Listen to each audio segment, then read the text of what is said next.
उत्तर प्रदेश की सियासत में पीएम मोदी की अगुवाई वाली बीजेपी के विजयी रथ को रोकने के लिए सपा प्रमुख अखिलेश यादव एक के बाद एक नया सियासी प्रयोग कर रहे हैं, लेकिन अभी तक सफल वो नहीं हो सके हैं। अखिलेश यादव 2024 के लोकसभा चुनाव में कांग्रेस के साथ गठबंधन का प्रयोग ही नहीं कर रहे हैं, बल्कि सामाजिक प्रयोग भी कर रहे हैं, जिसे पीडीए का नाम दिया है।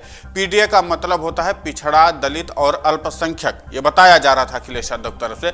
2024 की रणभूमि में सपा की तरफ से घोषित किए गए उम्मीदवारों की सूची में एक बात साफ दिख रही है कि ब्राह्मण पूरी तरह से साफ हो चुके हैं। तो ठाकुर और मुस्लिम को हाफ रखा है अखिलेश यादव ने, और अब न ही एमवाई और न ही पीडीए फॉर्मूले पर दांव खेल रहे हैं, बल्कि वो डीपी यानी कि दलित पिछड़ा समीकरण को लेकर के आगे बढ़ रहे हैं। सपा यूपी में कांग्रेस के साथ गठबंधन कर चुनाव लड़ रही है। सीट शेयरिंग के तहत सूबे की 80 लोकसभा सीटों में से कांग्रेस 17 सीट पर तो सपा 63 सीट पर लोकसभा चुनाव लड़ने की सहमति बनाई हुई है। सपा ने अपने कोटे की 63 सीटों में से एक सीट भदोही टीएमसी के लिए छोड़ दी है। इस तरह से 62 सीटों पर सपा चुनाव लड़ेगी। सपा ने अभी तक अलग अलग सूची के लिए 47 लोकसभा सीटों पर उम्मीदवारों का नाम ऐलान किया है, जिसमें एक भी ब्राह्मण नेता का नाम शामिल नहीं है। इतना ही नहीं, सपा ने ठाकुर और मुस्लिम समुदाय को भी कुछ खास जगह नहीं दी है। अखिलेश यादव ने अपने कोटे की 62 सीटों में से 47 लोकसभा सीट पर उम्मीदवार उतारे हैं, जिसमें से सबसे ज्यादा तवज्जो दलित पिछड़े वर्ग से आने वाली जातियों को दिया है। सपा ने 24 ओबीसी समुदाय को टिकट दिए हैं, तो 14 दलित समुदाय के प्रत्याशी उतारे हैं। इसके अलावा 4 सवर्ण समुदाय के प्रत्याशी भी हैं। 3 मुस्लिमों को भी टिकट दिया। सवर्ण समुदाय में ठाकुर समाज के 2 नेताओं को प्रत्याशी बनाया है। इसके अलावा खत्री से 2 प्रत्याशी बनाए गए हैं। 1 प्रत्याशी भूमिहार और 1 प्रत्याशी वैश्य समाज से उम्मीदवार बनाया गया है।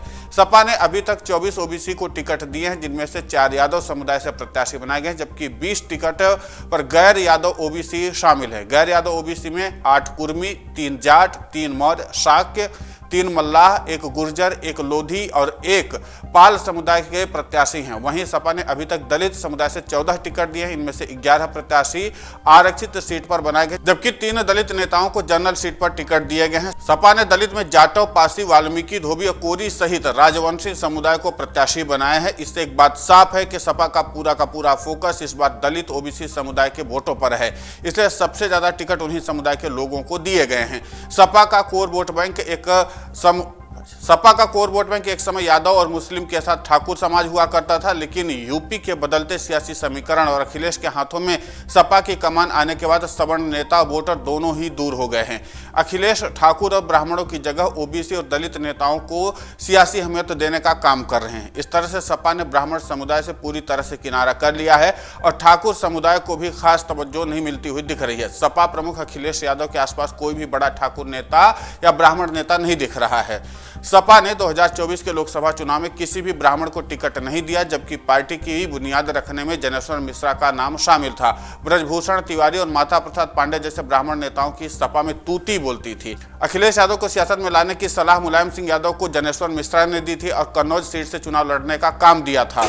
इस तरह से सपा के संस्थापकों में मोहन सिंह से लेकर के राजा रेवती रमन सिंह जैसे ठाकुर समुदाय के नेताओं का अहम रोल था। इतना ही नहीं, ठाकुर अमर सिंह की तो सपा में तूती बोलती थी। मुलायम सिंह यादव ने पिछड़े मुस्लिम की सियासत के साथ साथ ठाकुर और ब्राह्मण समुदाय के साथ भी बैलेंस बना करके रखा हुआ था, लेकिन अखिलेश यादव के हाथों में पार्टी की कमान आने के बाद धीरे धीरे दोनों ही समुदाय के नेता दूर हो गए हैं। अखिलेश यादव ने 2022 के विधानसभा चुनाव में ठाकुर नेताओं को नजरअंदाज किया था, तब ब्राह्मणों को तवज्जो दी थी और भगवान परशुराम की मूर्ति लगवाने का भी काम किया था। इसके बावजूद सपा ब्राह्मण वोटों को हासिल करने में सफल नहीं रही थी। विधानसभा चुनाव में ब्राह्मण और ठाकुर दोनों ही समुदाय के लोगों की पहली पसंद बीजेपी थी। CSDS के आंकड़ों के मुताबिक 85% से ज्यादा वोट दोनों ही समुदाय के बीजेपी को मिले थे। सपा को 7% ब्राह्मण और 5% ठाकुर समुदाय के ही वोट मिले थे। इसलिए अखिलेश ने पीडीए का नारा दिया और उसी फॉर्मूले पर 2024 के लोकसभा चुनाव लड़ने का दांव चला है।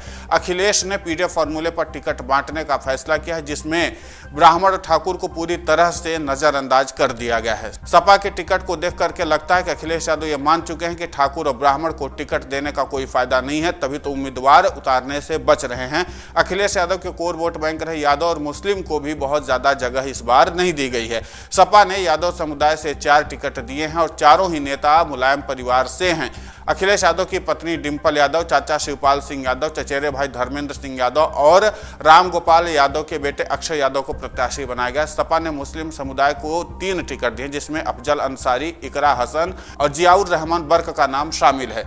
यादव और मुस्लिमों को खास तवज्जो न देने के पीछे एक बड़ी वजह यह भी है कि सपा अब मुस्लिम और यादव परस्त वाली छवि को तोड़ना चाहती है।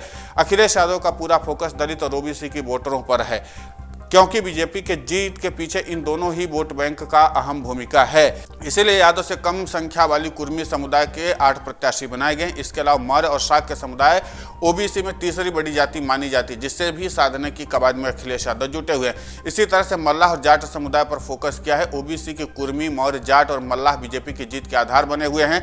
सपा ने उसी में सेंधमारी की कोशिश की है, जिसके लिए ब्राह्मण से लेकर के ठाकुर और मुस्लिमों को अहमियत नहीं दे रहे हैं। अगर आप ये वीडियो YouTube पर देख रहे हैं तो हमारे चैनल को सब्सक्राइब करें और बेल आइकन को दबाना ना भूलें। अगर आप Facebook पर ये वीडियो देख रहे हैं तो हमारे पेज को लाइक करें।